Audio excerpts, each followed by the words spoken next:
we did some healing with me. Now let's do some healing with the community. Yeah.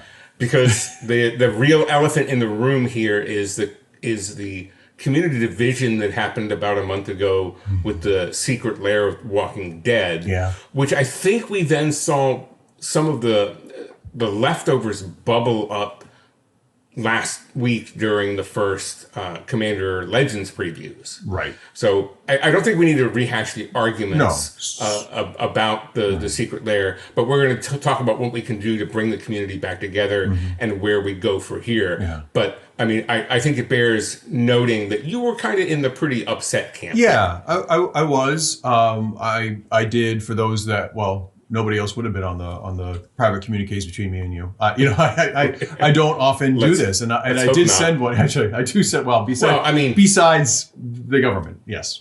Yeah, I was going to say me, you, and the NSA. Hi again, guys.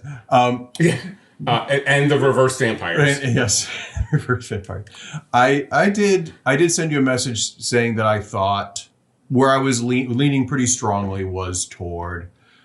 I don't know if I said ban, and I was thinking at that point, even as I sent it, like maybe there's a solution in between a ban and something else, or making some statement or something that would have sent a signal back to Wizards that said, you're violating the spirit of the format, and it's less about the intellectual property crossover. That I see why people are upset. It doesn't happen to bother me, but I just think they goof that. I'll talk about that in a second. What bothered me more was that they were saying, well, anything that has a black border on it, okay, it's going to be Commander legal. So here you go. Let's design these cards and then make it so that virtually nobody can access them. This is different qualitatively to me than the maintenance of a reserve list, because those cards happened in the past. Those represent mistakes or whatever that happened in the past. Here we are in 2020 releasing cards that are clearly not going to be accessible, and the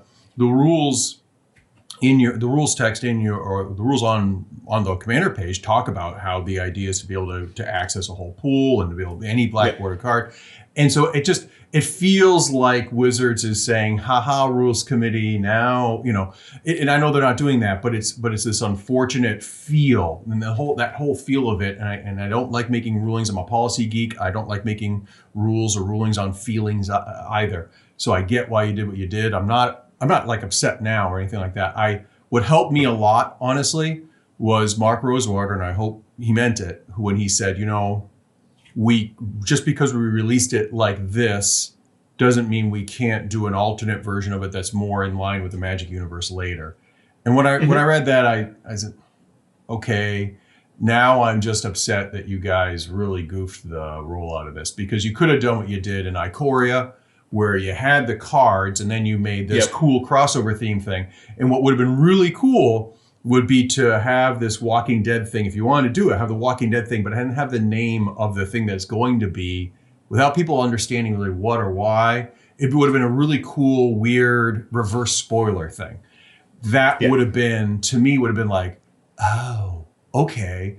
And now maybe I even want to get them. I mean, I don't, because there's other reasons I don't like Secret Lair, but at least it would have been like, oh, okay, now I got to think about this. This is an interesting pitch.